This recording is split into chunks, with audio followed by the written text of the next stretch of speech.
খেলা এবং রাজনীতি এই দুটো কিন্তু আলাদা জিনিস। রাজনীতির মধ্যে আমরা বিভিন্ন প্রকার খেলা দেখতে পাই, কিন্তু খেলার মধ্যে যদি রাজনীতি চলে আসে তাহলে কি অবস্থা হয় তা কিন্তু এই সাধারণত টি-20 ওয়ার্ল্ড কাপ দিয়েই আমরা বুঝতে পারছি। কেন? সম্পূর্ণ বিস্তারিত আলোচনা করব। ব্যাপারটা হলো, কিছুদিন আগেই যখন ভারতে আইপিএলের জন্য বাংলাদেশের মোস্তাফিজুর রহমানকে বাদ দেওয়া হয়েছিল, তখনই ভারতের বিভিন্ন জনগণ, বিভিন্ন সমাজ মাধ্যমে সবাই বলছিল যে মোস্তাফিজুর রহমানকে বাদ দেওয়া হোক। কেন বাদ দেওয়া হোক? তার পিছনেও কারণ আছে। তার কারণ হলো, বাংলাদেশে হাসিনা সরকারের পতনের পর থেকে বাংলাদেশে কিন্তু প্রচুর পরিমাণে হিন্দু বিদ্বেষ বেড়ে গিয়েছে। বিভিন্ন সমাজ মাধ্যমে আপনারা দেখেছেন যে সেখানে হিন্দুদের প্রতি কিভাবে আক্রমণ হচ্ছে, কিভাবে তাদের বাড়িঘর পুড়িয়ে দিচ্ছে, ধ্বংস হচ্ছে। সেই জন্যই ভারতীয় সমাজ মাধ্যমে একটি দাবি উঠেছে যে মোস্তাফিজুর রহমানকেও আইপিএলের থেকে বাদ দেওয়া হোক। বিশেষ করে কেকেআরে শাহরুখ খানের দলে নেওয়া হয়েছিল। তারপর থেকে কিন্তু বাংলাদেশ বলছে যে না, আমরা এই টি-20 ওয়ার্ল্ড কাপ 2026 যেহেতু ভারতে আয়োজন হচ্ছে, সেহেতু ভারতে আমরা খেলতে যাব না। কেন যাব না?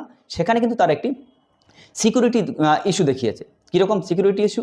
যে তারা বলছে যেহেতু বাংলাদেশে হিন্দু বিদ্বেষী হিন্দুদের উপরে আক্রমণ হয়, সেহেতু মোস্তাফিজুর রহমানও যদি ভারতে খেলতে আসে তাহলে ভারতেও তার উপর বিভিন্ন আক্রমণ হতে পারে। এই সিকিউরিটি ইস্যু দেখেই সেখানে বাংলাদেশ খেলতে আসেনি, মানে খেলতে আসতে চাইছে না।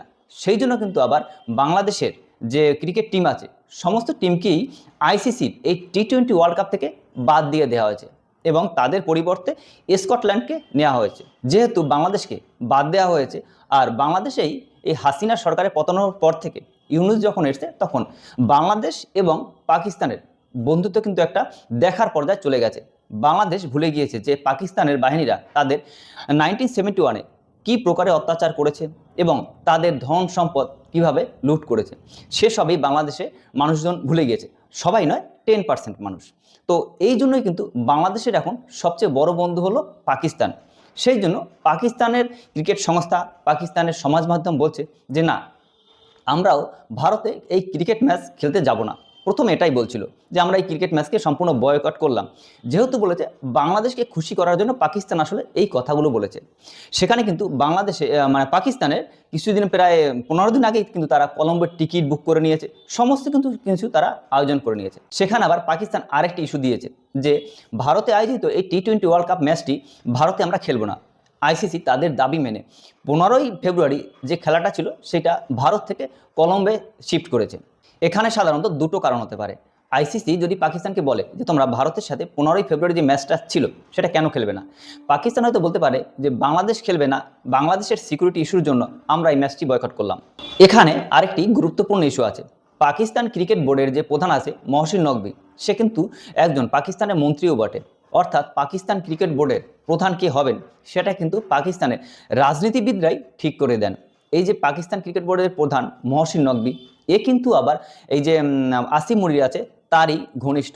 অর্থাৎ পাকিস্তান ক্রিকেট বোর্ড কি করবে কি করবে না সেটা সাধারণত নির্ধারণ করে পাকিস্তানের এই রাজনীতিবিদরা। অর্থাৎ পাকিস্তানি ক্রিকেট বোর্ডের সাথে রাজনীতি ওতপ্রোতভাবে জড়িত। আরেকটি জিনিস হলো, পাকিস্তানি ক্রিকেট বোর্ড কিন্তু এমনিতেই অবস্থা খুব শোচনীয়, তাদের অর্থনৈতিক অবস্থা। যেমন কিছুদিন আগে একটি রিপোর্ট প্রকাশ হয়েছিল, সেখানে স্পষ্টভাবে বলেছে যে পাকিস্তানে যারা ক্রিকেট খেলতো আগে, তারা কিন্তু প্রায় 1 লাখ টাকা পেত। বর্তমানে সেই টাকায় 3 মাসের মধ্যে কমে 10,000 টাকায় চলে এসছে।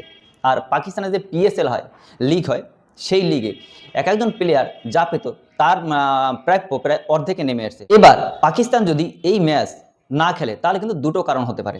এক, কলম্বোয় যদি পাকিস্তান না আসে খেলতে, তাহলে সাধারণত আইসিসি নিয়ম অনুযায়ী যদি এক দল যায় আরেক দল না আসে, তাহলে যে 2 পয়েন্ট থাকে সেই 2 পয়েন্ট যারা খেলতে আসছে তারা পেয়ে যায়। অর্থাৎ ভারত যদি সেদিন কলম্বে খেলতে যায় তাহলে কিন্তু সেই 2 পয়েন্ট ভারত পেয়ে যাবে যদি পাকিস্তান খেলতে না আসে।